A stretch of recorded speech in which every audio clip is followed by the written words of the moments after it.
How to landscape a front yard for under $500. You drive by someone's house and admire the roses, trees, or other foliage. You want to know how to make your yard look like this, but you don't have a fortune to spend.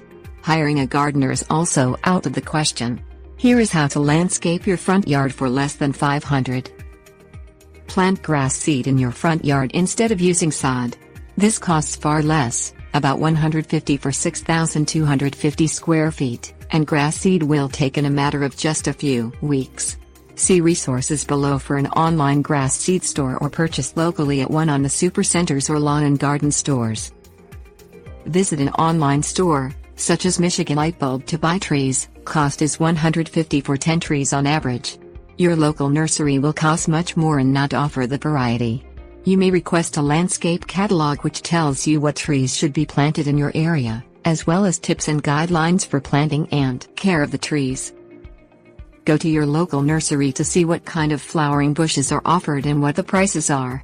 Choose low-cost rose bushes, average price $10 for 80, that flower each year, to landscape your front yard. Do the front yard work yourself. Plant the grass seed first. Now decide where you want the trees and bushes and plant according to the instructions you were given. Water your new lawn and plants and trees regularly so they don't wilt. Feed them the recommended plant food. Add more plants and trees to your front yard landscape from year to year. Look for bargains, such as buy two get one free, and buy when you see them. Tips warnings. The total cost for just the seed, trees and bushes using this scenario is $380, but you will also need plant food. The prices may vary a bit from area to area but should not cost more than $500.